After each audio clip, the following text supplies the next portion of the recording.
Ao vivo? Aos vivos e a cores. Meu muito boa tarde para você, muito axé, muita luz, muitas bênçãos. Alô você, alô terceirão, alô terceiraço, terceirão de aço, de Baixa Grande do Ribeiro. Alô você de Jerumenha, Jerumenha, terra boa, viu? Alô Ribeiro Galiota, Ribeiro Gonçalves, Ribeiro Pinas, Ribeiro Pia, alô Uruçuí. Boa tarde para você de Juazeiro do Piauí. Alô, Erquinha. Cheirinho, viu, Erquinha? Cheirinho, cheirinho, cheirinho. Alô, Curral Novo do Piauí. Currais Novos. Pimenteiras. Ribeiro Galiota, olha. Ribeiro Galiota, né não? É. Será que é Ribeiro Gonçalves? Ribeiro Gonçalves. Será que é Ribeiro Gonçalves? Alô, Ribeiro Pinas. Ribeiro Pinas. Ribeiro de Campinas, sei lá. De boa na Lagoa, tio. Fã das aulas de história. Eu que sou teu fã, viu, Erquinho? Ó, cheirinho na caixa do... Lá de Juazeiro, viu? Eu tirei até uma foto na semana passada. Um foto. Com os polos que eu ia fazer uma montagem para poder colocar fotografias de pontos turísticos das cidades do Piauí. Eu vou deixar para uma aula que eu for fazer sobre o Piauí. Eu acho que vai ter lá em novembro aula sobre a temática de Piauí, eu acho. E aí nós vamos colocar algumas fotos dos nossos polos, viu? Alô, Uruçuí, Ribeiro, Jerumenha, alô, Jerumenha, Eliseu Martins. Deixa eu ver, aí eu conheço todinho, viu? Eu conheço todas essas cidades. De boa? Vamos para o meu amigo Emílio Garrastazu Médici. O famoso presidente Médici. Presidente Médici é o presidente populista durante o regime militar, viu? Se teve um presidente populista, amado e odiado. Ah, papai! De novo, amado e odiado. Esse presidente foi Emílio Garrastazu Médici. Tio, esse Médici tem alguma coisa a ver com os Médici da época do Renascimento? Claro! Ele é gaúcho, tchê, do sul. E você sabe que a região sul do Brasil, no final do século XIX, início do século XX, recebeu uma grande leva de imigrantes que vieram para a América. Eles vieram de la Itália. E esse Médici é da época, é aquele Médici da época lá do Leonardo da Vinci, de Michelangelo Buonarroti. É a mesma família, viu? Mesma família. Perfeito? Vamos identificar as medidas da gestão do presidente Médici que vão levar aquilo que a gente chama de milagre econômico. Notadamente, eu tenho apostado que se vier uma questão sobre regime militar, que infelizmente nos últimos Enems tem se esquivado, tem se evitado, se vier, acredito que será sobre o milagre. Ah, papai, hoje nós vamos discorrer assim, bem de forma minuciosa sobre o regime militar. Você vai ver a propaganda ufanista e autoritária, ame-o, é o nacionalismo, ou deixe-o, é o autoritarismo. Nós vamos ter feições autoritárias no governo do meu amigo Médici, claro. Vai ser ele quem vai desbaratar os grupos de guerrilha. E o Brasil, 90 milhões em ação, pra frente Brasil, salve a seleção. De repente é aquela corrente pra frente, todo o país deu as mãos, todos juntos vamos pra frente, Brasil! Salve a seleção! E a pátria de chuteira agora tem a taça Jules Rimet, metemos 4-1 na Itália, com show do meu amigo Pelé, Tostão e companhia, né? Tá aí o AI-5, estava em vigor ainda, claro.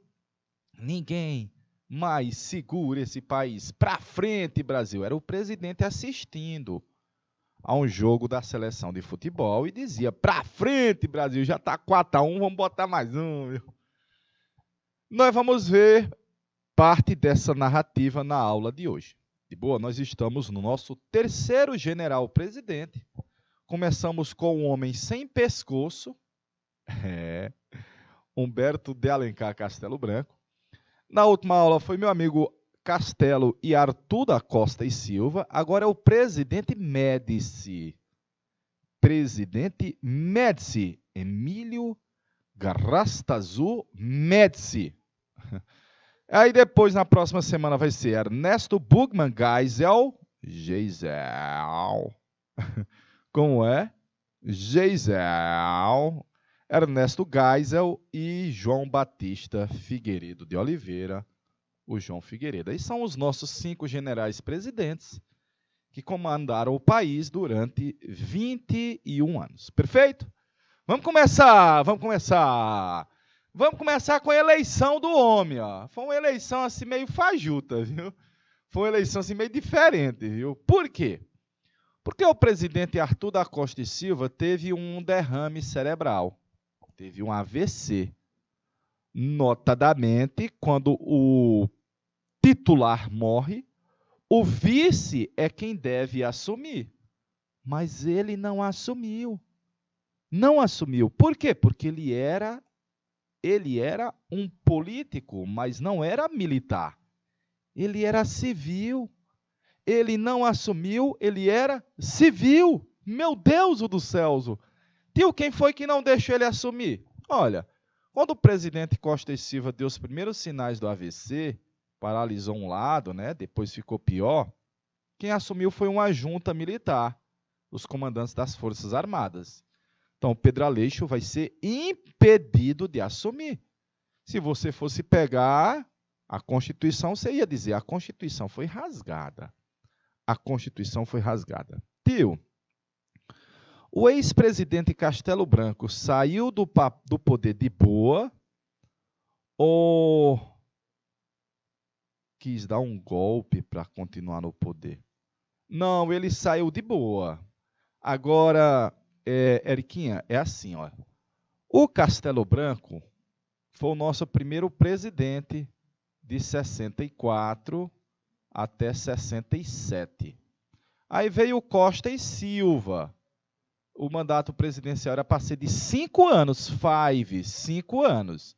Mas o Costa e Silva não vai concluir, haja visto que ele faleceu. Agora, quando você olha para os nossos políticos militares na presidência, o Castelo Branco era um presidente da linha mais moderada. Eu vou botar bem aqui um M, ó.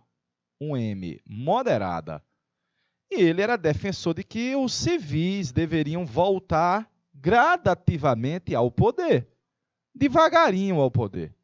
Mas o Arthur da Costa e Silva, da linha dura, LD, quando estava de férias, lançou a candidatura dele lá em Paris, em La François.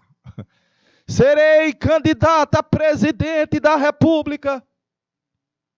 Com ou sem o apoio do presidente Castelo Branco. Eles eram brigados? Não, mas a linha dura queria assumir o comando do país. Agora, por curiosidade, pouco depois de o Castelo Branco entregar a faixa presidencial e pouco depois de o Costa e Silva assumir, sabe quem foi que faleceu de um acidente aéreo na cidade de Fortaleza? O presidente Castelo Branco. Ele tinha ido visitar Raquel de Queiroz, no interior do Ceará, e no retorno, um avião da Força Aérea Brasileira triscou na asa que ia o avião do ex-presidente Castelo Branco. Mistérios! Eita, rapaz! Será que foi um atentado? Será que foi provocado? Será que foi só um acidente? Ih, rapaz! Mas foi, viu? Então, nós estamos no terceiro presidente da República e a linha dura continua no poder. Eu vou botar LD, ó, lá em cima, ó, linha dura. Porque o meu amigo Médici, eu vou botar só um M de Médici. O presidente Médici era linha dura, de boa. Ele tinha sido chefe do Serviço Nacional de Informação, e a escolha dele foi feita basicamente pelos generais do Exército Brasileiro. Como o Congresso estava fechado desde o AI-5, olha, desde dezembro do ano passado que o Congresso estava fechado, o Congresso vai ser reaberto, olha aí, ó, o Congresso vai ser reaberto para votar. E os deputados foram lá e disseram: eu voto no senhor Emílio Garrastazu Médici. E não vote não, para você ver. Mais ou menos, mais ou menos. Então, olha aqui, o Médici, apesar de não ter sido uma escolha do presidente Costa e Silva, que faleceu, mas era uma continuidade da linha dura, olha, LD, da linha dura. Dos militares mais brucutu, vamos dizer assim, mais profissa de quartel. Vai ser o mais autoritário e o mais popular. Tio, não pode ser autoritário e popular. Pode, o Vargas foi. O Vargas foi, viu? O Getúlio Vargas foi autoritário e popular. Era como dizia Niccolo Machiavelli. Nicolau Maquiavel. O príncipe deve ser amado e odiado. Perguntado Maquiavel se era preferível ser amado ou odiado. Ele disse: o bom é ser os dois. Mas se for para escolher, que seja ser odiado. Temido, na realidade. Temido, viu? Faça o print dessa parte aí, por favor, em italiano. R$1 na tela aí, meu rei. R$1 na tela.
Meu amigo Marcos Vinícius Pereira.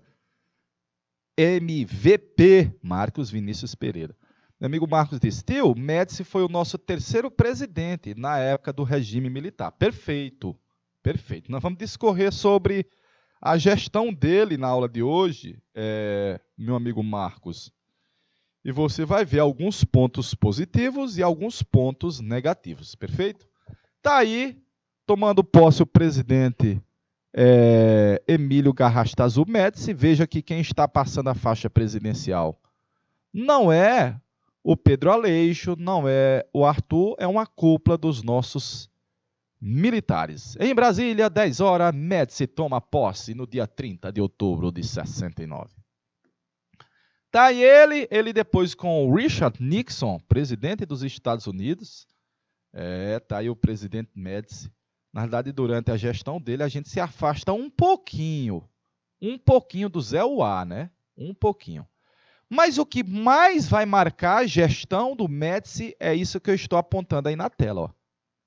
É o milagre econômico da gestão do meu amigo Emílio Garrastazu, o presidente Médici.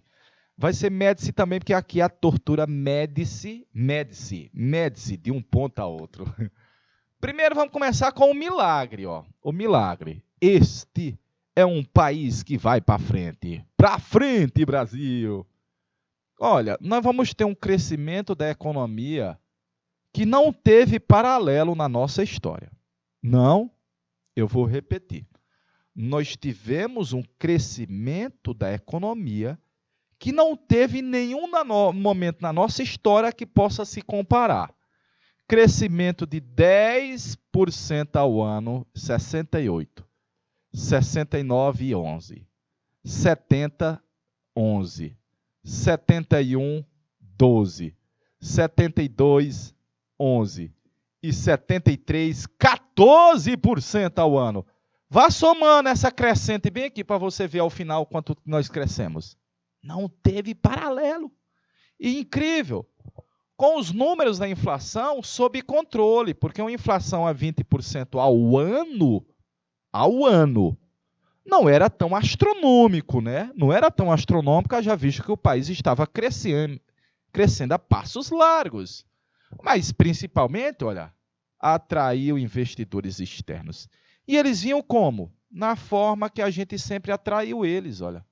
Nas multis. As multinacionais que já tinham vindo em enxurrada no Juscelino, agora vão vir com força no Médici, velho.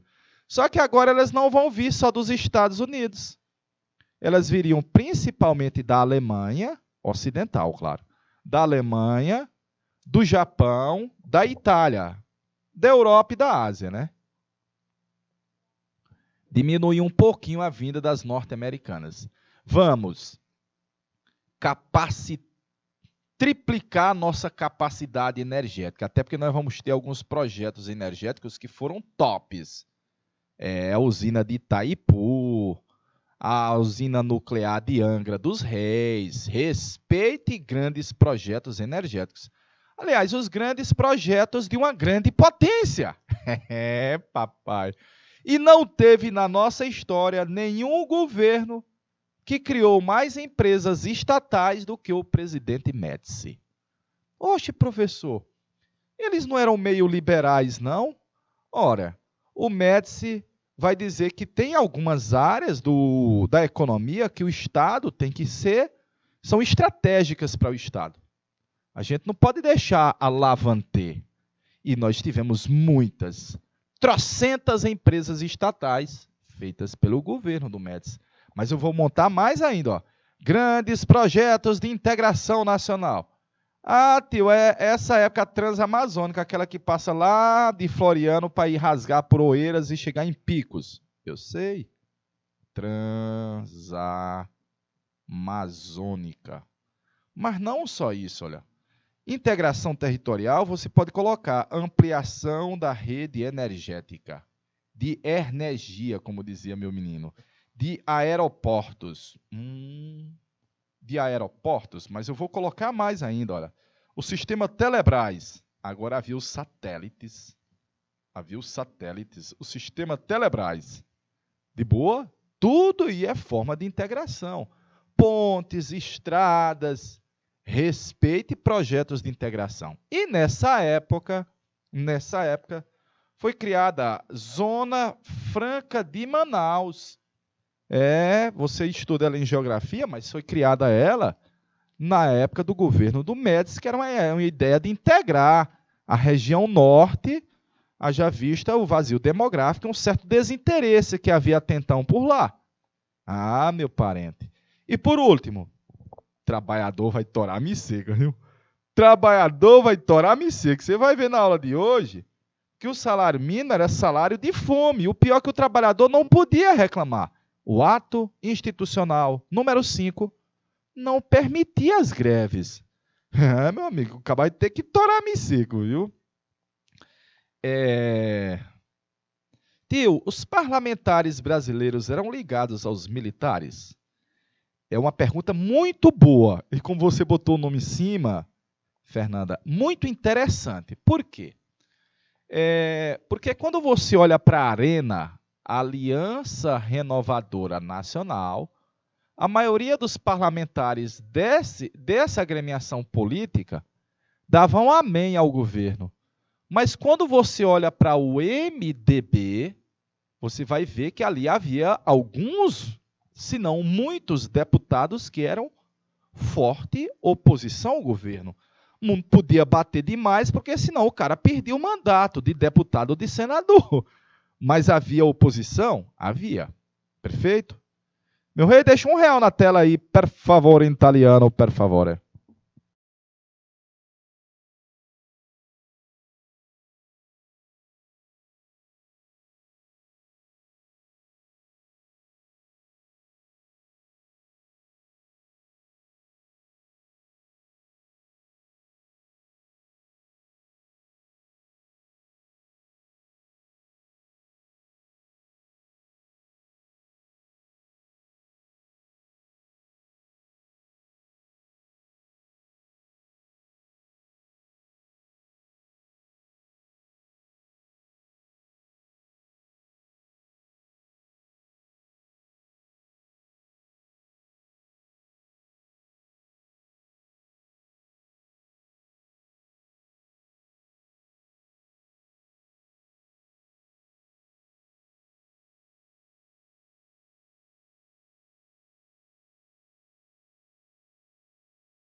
tio tinha meio que aguentar de boca fechada.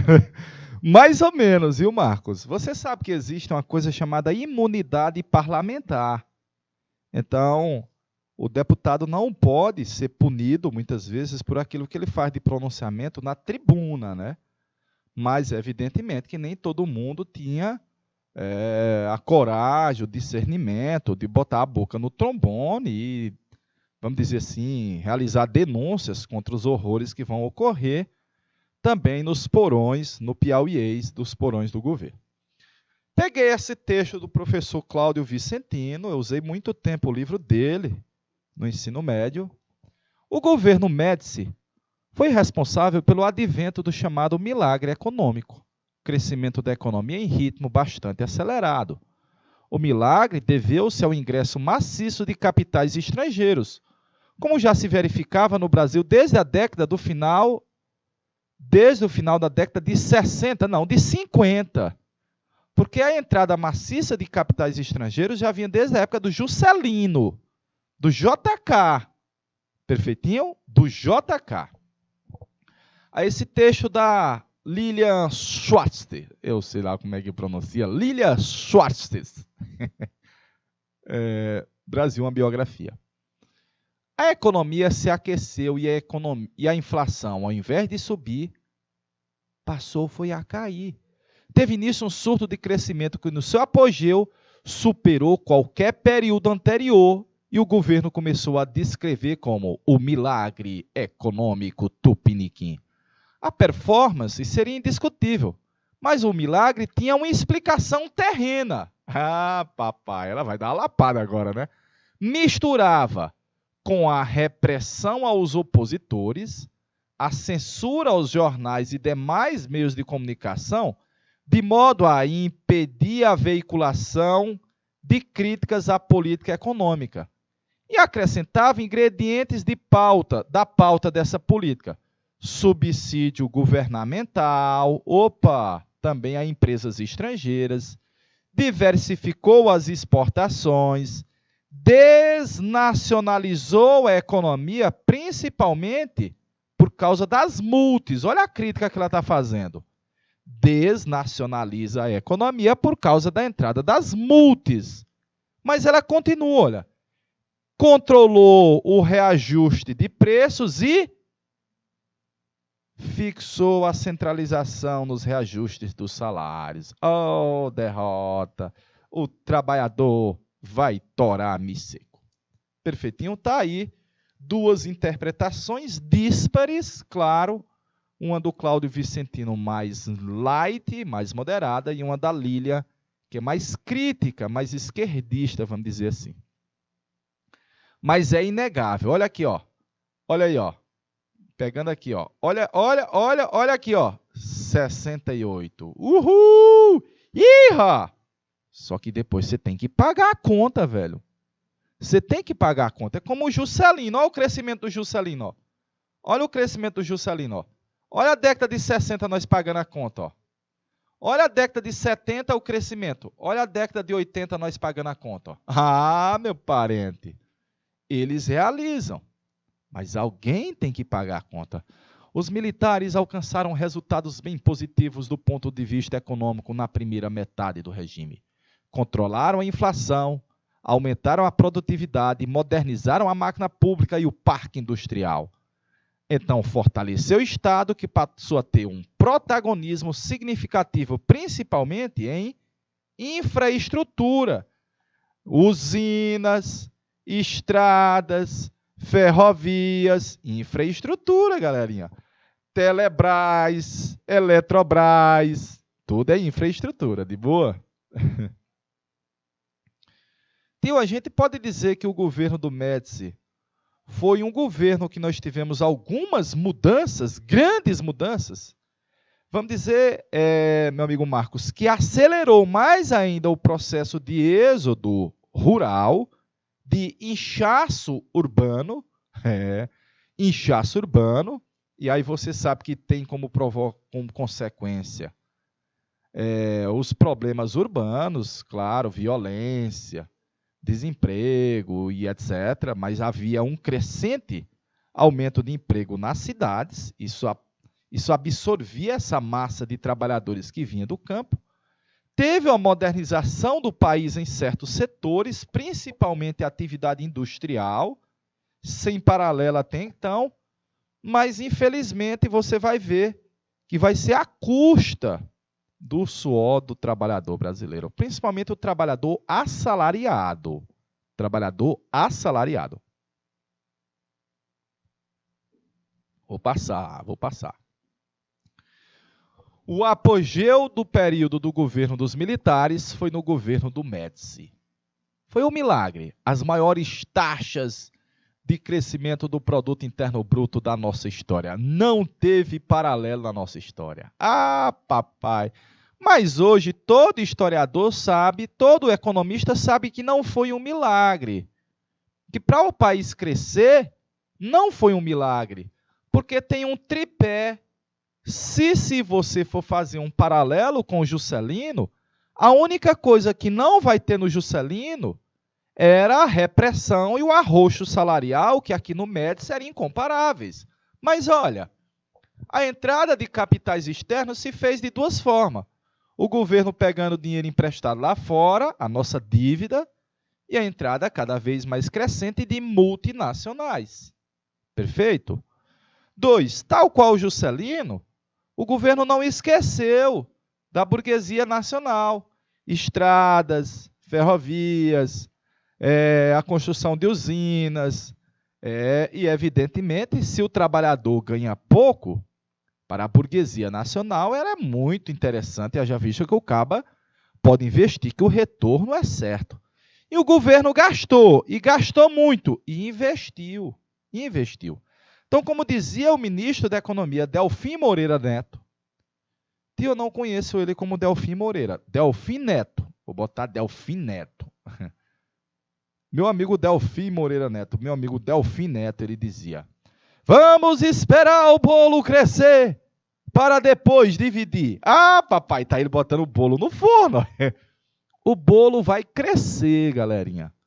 O bolo vai crescer, mas ele não vai ser dividido de forma equitativa. Perfeito? Ele não vai dividir de forma equitativa. Vou pegar a canetinha, olha. Ampliou-se o crédito ao consumidor, principalmente de classe média alta. Isso permitia aumentar o consumo interno, ampliar o consumo intestinal, isso é importante. Perfeitinho? E de vez em quando havia uns números da inflação que eram informados de forma errônea. Então vamos dizer que a inflação foi de 25%, mas os caras anunciavam que a inflação foi de 23%. Ih, Maria! Então o salário do trabalhador só podia subir 20%. Ou seja, ele estava em defasagem pelo menos 5% em relação ao processo inflacionário. Quem era assalariado, no piauiês, torava-me seco. Vou passar. Está aqui o Delfim Neto, aqui está o presidente Emílio Garrastazu Médici, de boa na Lagoa. Vou passar. Ninguém segura esse país. Pra frente, Brasil, é verdade.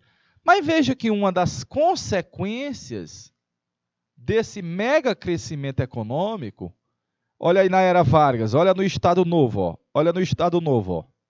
Os mais ricos ficaram mais ricos, os mais pobres, mais pobres. Olha quando a gente tem a democracia que diminui a concentração de renda, olha. Nos momentos de democracia, diminui a concentração de renda, mas nos períodos autoritários aumenta. Analisando essa cadeia hereditária, quero entender nessa situação precária, onde o rico cada vez fica mais rico e o pobre cada vez fica mais pobre. Era mais ou menos isso? Era, viu? Mais ou menos isso, olha. Dá para você perceber, deixa eu apagar aqui no geral, ó. Dá para você perceber que nos períodos de regime democrático, a gente tem uma redistribuição mais equitativa. E nos períodos mais autoritários, mais de repressão, tá aí, ó. Você tem uma concentração de renda. A economia cresce, mas evidentemente é à custa do suor, do sangue do trabalhador. Perfeito? Vamos lá, vamos lá. Vamos discorrer de onde veio esse crescimento de forma mais minuciosa. Foi o maior crescimento econômico da nossa história. Não tem paralelo. De onde foi que teve essa dinheirama para crescer? Ó? Primeiro, tivemos muitos investimentos realizados pelo Estado em infraestrutura. Notadamente, infraestrutura, usinas hidrelétricas, estradas, o sistema Telebrás, o sistema Eletrobras. Então, você vai ter uma retomada das empresas estatais. Você vai aumentar o tamanho do Estado e a participação do Estado na economia. E é. Aí eu coloquei. E o governo ainda interviu, olha, nos salários, nos juros, nas taxas cambiais, desvalorizando a moeda brasileira em relação ao dólar. As exportações ficam mais valorizadas. Nas tarifas públicas, água, luz, telefone, tarifas públicas. A construção civil deu um boom, galerinha. Aqui, na década de 70 para o início de 80, começam nas grandes cidades surgirem os bairros residenciais. Aqui em Teresina nasceu Mocambinho, Mocambinho 1, Parque Piauí, Bela Vista, Tancredo Neves na década de 80, uma penca de bairros residenciais. A construção civil tá. Geralmente, galerinha, quando a construção civil está, vamos dizer assim, em uma dinâmica, você pode ter certeza que a economia também tem uma certa dinâmica. Mas o governo ainda ajudou, olha, porque ele criou o sistema financeiro habitacional, que na realidade é uma espécie de rede de crédito do governo para financiar a casa própria, mas principalmente da classe média e alta. Então começam a surgir também os bairros mais elegantes, mais chiques, potencialmente mais caros. O setor agro, que tinha sido o nosso carro-chefe da economia por, vamos dizer assim, 450 anos, claro. O café tinha sido o líder por 200 anos, mais ou menos. O setor agro, nesse cenário aí, ele é inferior ao setor industrial. E hoje não é, mas nesse cenário aí, o setor agro era inferior ao setor da indústria. Mas nós vamos ter um know-how, olha, o crédito rural, a produção na agricultura e, evidentemente, a manufatura de certos produtos agrários vão agregar valor aos produtos brasileiros. E nós vamos expandir a área produtora de grãos. Ora, papai, exportation, o governo comprava muito, já visto que você tinha frentes de serviço, e começava a haver um assistencialismo na distribuição de víveres ao povo mais carente. Mecanizamos a agricultura e insumos químicos, que começa a ser a Revolução Verde, né, que você estuda lá na geografia. Começa a chegar no Brasil aí. É uma explosão. Ninguém segura esse país. É o discurso do presidente Médici.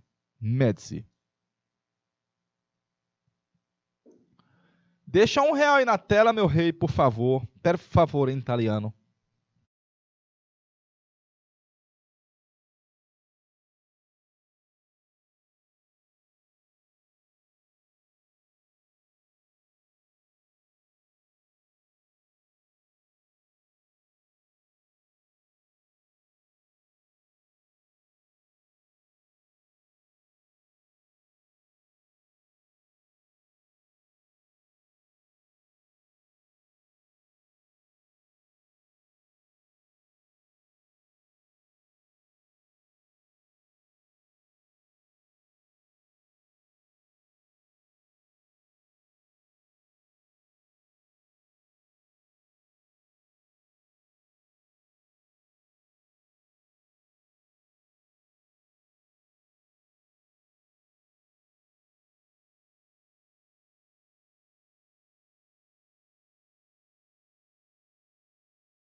Tá aí, olha, dá para ver a partir de 68 os nossos números do produto interno bruto. Meu amigo, 12%, 10%, 11%, 12%, 14%. Ah, papai, aí depois tem uma descambada. Ó. Ih! Depois tem uma queda monstruosa, né? Depois tem uma queda. Eita, rapaz. Eu coloquei assim: o milagre teve um dinamismo principalmente com o setor industrial, notadamente a presença de capital externo. As multinacionais passam a dominar certos, já dominavam, mas agora o mercado está se ampliando e elas passam a ter um mercado muito mais amplo, atrativo brasileiro, com mão de obra muito barata. Lembrar disso daí, ó. A indústria automobilística, química e elétrica. Steel é o mesmo da era do Juscelino Kubitschek, a mesminha. Elas vão ampliar a sua fatia no mercado brasileiro e vão praticamente dominar tudo. Aí você só tem uma empresa brasileira que vai nascer nos anos 80 do setor de automóveis, vai ser a Grale. Fora ela, never. Estão chegando mais. Olha, veja aqui que estão chegando, sabe o quê? Estão chegando muitas japonesas e alemãs. Japonesas e alemãs. Nós tivemos muitos empréstimos, tanto do governo federal quanto dos governos estaduais. Bacaninha. E, claro, a burguesia tupiniquim. Notadamente, tanto a repressão como a proibição de greves achatava os salários para baixo. De novo, achatava os salários para baixo. E, enquanto isso, o governo construía mais estatais, dominando certos setores, principalmente da produção de energia elétrica. A ideia de esperar o bolo crescer para depois dividir, o bolo cresceu, mas não foi dividido. Olha esse cartaz, até 64 o Brasil era apenas o país do futuro. Mas agora, o futuro chegou, a flor desabrochou, era nós, era o país. Parece que o Brasil estava acordando de um sono letárgico. Ei, rapaz.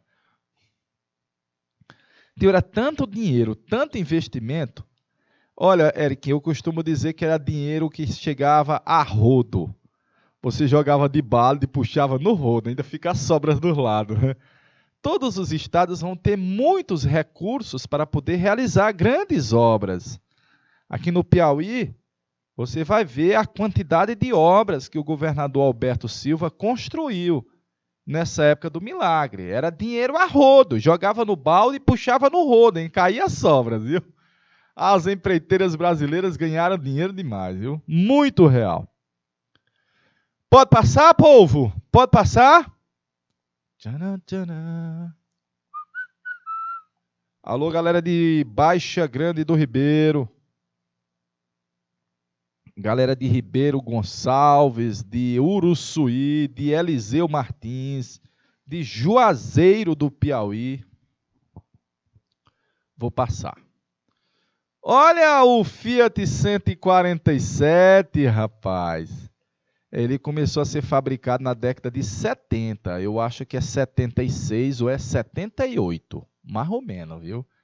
Olha o PIB no regime. Olha 68 para frente, galerinha. Olha o PIB, ó. Uhul! Uhul! Aí depois começa a cair. Aí começa a cair. Aí dá uma desbancada geral. Olha a produção automobilística. Olha quando começou o regime militar. 180 mil automóveis. Olhe mais ou menos 10 anos depois. Era 6 vezes mais, olha. 6 vezes mais. É o sonho do brasileiro de ter um carro zero. Aí está chegando mais ainda empresas estrangeiras para poder montar as suas plataformas de montagem e fabricação aqui no Brasil. Vou passar. Esse slide é espetaculoso, velho. Esse slide é lindo. Porque ele mostra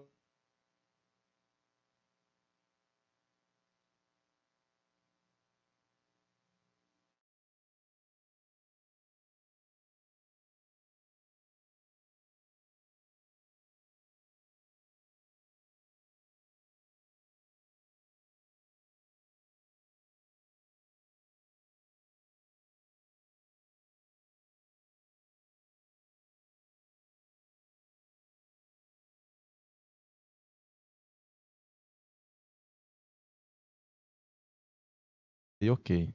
E eu estou dizendo, galerinha, nós trocamos o microfone. Eu estou dizendo que primeiro o Juscelino, olha, na década de 50, foi um espetáculo. Depois o Milagre, no Médici. O ápice foi até 85, mais ou menos. Depois, olha, principalmente da reabertura lá com o presidente Collor, meu parente, a nossa indústria hoje é 11%. 11% é menor do que o período pré-Juscelino, olha. Menor do que o período pré-Juscelino. A participação da indústria brasileira na produção de riquezas é bem inferior do que foram em outros períodos. Olha esse copinho que eu estou usando bem aqui, ó. Olha esse copinho que eu estou usando aqui, ó. Made in China, provavelmente. Made in China. Sabia disso? Vou passar. Os grandes e mega projetos. Os grandes e... o país tem economia próspera. É um país que é gigante pela própria natureza. Não é um país que vai pensar coisas pequenas, de construções pequenas, não. Até que o Brasil foi tricampeão do mundo em 70 no México. México coração. Em 1970. Então, no retorno dos jogadores da seleção, o presidente Médici, que gostava de futebol, o Médici já havia feito uma intervenção na seleção brasileira substituindo o técnico, né? Porque o técnico era para ser o João Saldanha, mas o João Saldanha era meio crítico do regime militar, era visto como se fosse um comuna, né? E aí o Médici conseguiu mexer os pauzinhos e o João Avelange substituiu o João Saldanha e colocou o Zagallo, né? Foi o campeão. Quando a seleção retorna, aí nós vamos ter o início do Campeonato Brasileiro. O Campeonato Brasileiro, esse que você tem agora, ele começou em 71.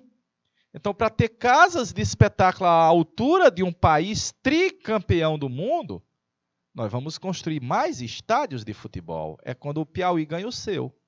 O estádio Alberto Tavares Silva, o Albertão. Mas não é só no futebol, estou dando um exemplo no futebol. A ponte Rio-Niterói, muito tempo foi das maiores pontes no mundo, hoje é aquela chinesa, né, para você ver o crescimento da China. A Transamazônica, meu amigo, interligando a região norte à região nordeste.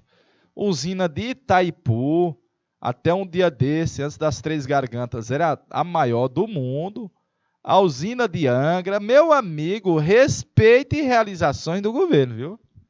Respeite. Tio, eu peguei uma questão das antigas e chamou esses mega projetos e essas grandes construções de obras faraônicas. Olhe, em alguns lugares você pode dizer que a obra pode ser uma obra faraônica, um elefante branco. Haja vista que ela consumiu muitos recursos, demandou um espaço de tempo longo para construir, gastou muito real e teve ou tem pouco retorno socioeconômico para os brasileiros.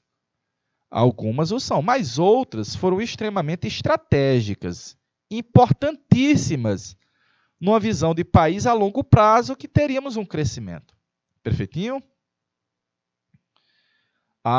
Com certeza, a vitória do Brasil na Copa de 70 vai injetar essa euforia, principalmente propagada pelo governo, e essa noção de, vamos dizer assim, progresso nacional.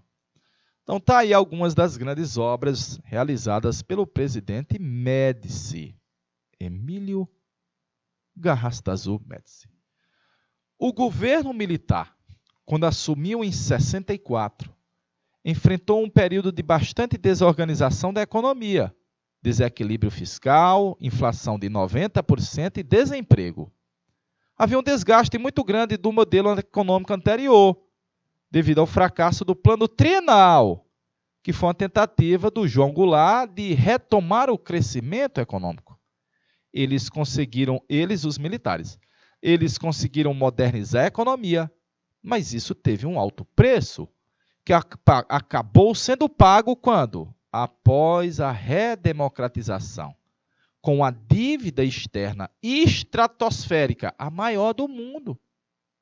A dívida externa estratosférica, a maior do mundo. E uma mega hiperinflação, também das maior do mundo, viu? Eita, pai. Aí quem vai pegar esse pepino aí vai ser o presidente José Sarney, viu? Quem vai pegar esse pepino aí vai ser o presidente José Sarney. Nós vamos ver provavelmente em novembro, né, essa temática.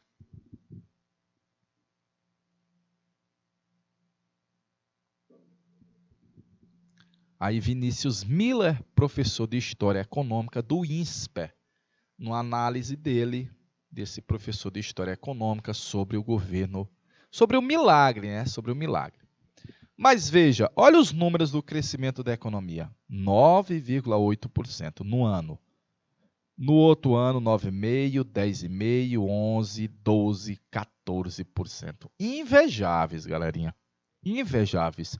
Uma participação na indústria.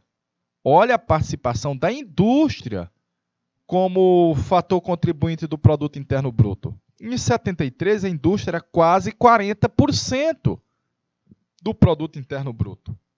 Hoje é 11%. Hoje é apenas 11%, galerinha. Olha, eu não estou aí na sua sala ou na sua casa, mas muito provavelmente dos produtos industrializados que você esteja aí à sua frente, pelo menos 40% não é made in Brasil. E eu não estou vendo. Mas eu estou lhe dizendo que pelo menos 40% não é made in Brasil. Vem de fora. Da década de 90 para cá, desde o processo de reabertura, das importations, os produtos 1,99, etc., nós não conseguimos concorrer à altura. Perfeito? Não concorremos. Vou passar. Está aí a onda de investimentos estrangeiros no Brasil. Ela alavanca a partir de 67, olha aí, 70, olha. Uhul! Massa, né? Massa. Depois deu uma queda, olha, voltou de novo nos anos 90, principalmente com a indústria automobilística, né? Com a indústria automobilística, com a reabertura feita ali no governo do Collor. Está aí o nosso mega crescimento da economia, invejáveis, né?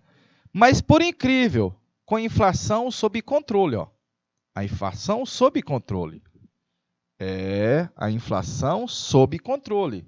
Só que a nossa dívida externa, olha, que vai de... era 3 bilhões no ano de 64, viu?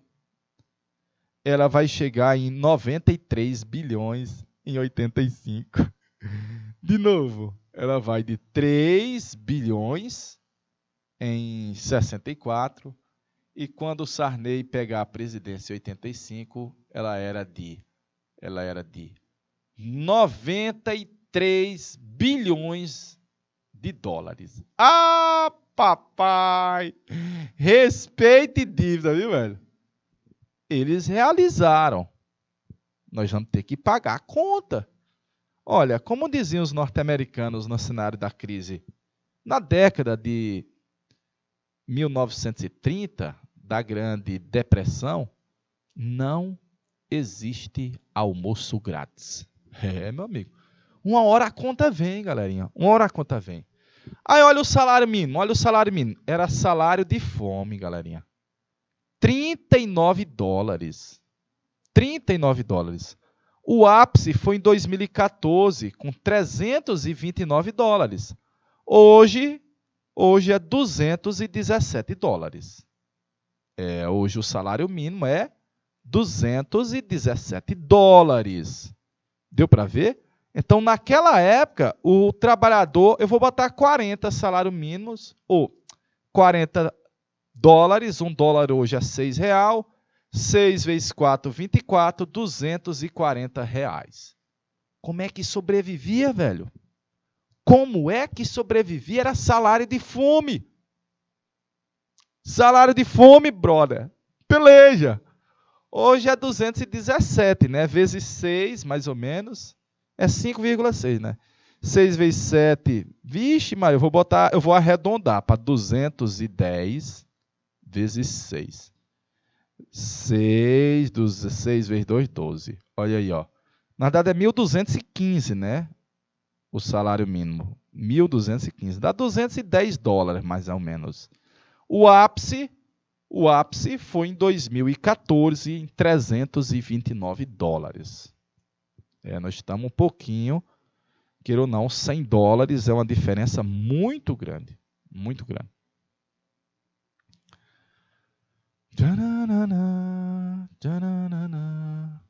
Olha a ponte Rio-Niterói, massa.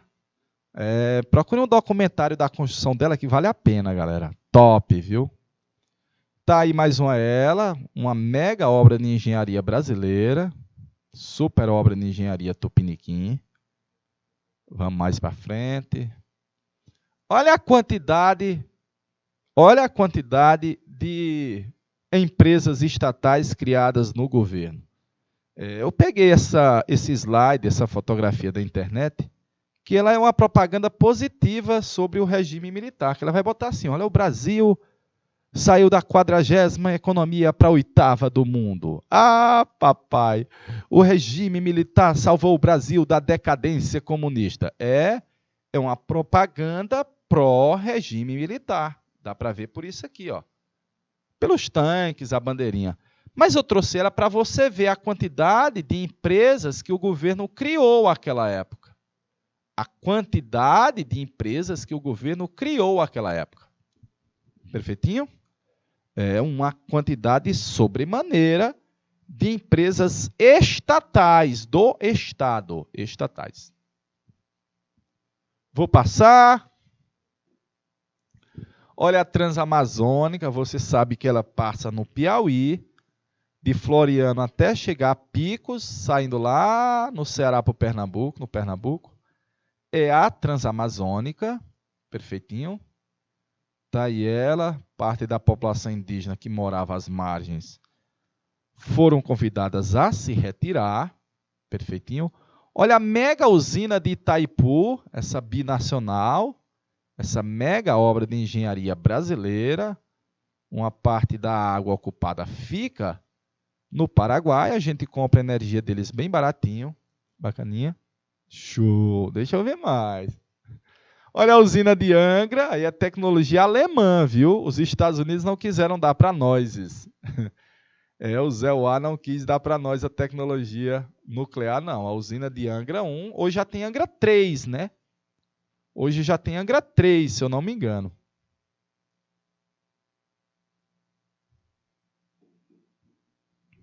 Vamos mais à frente, deixa eu ver.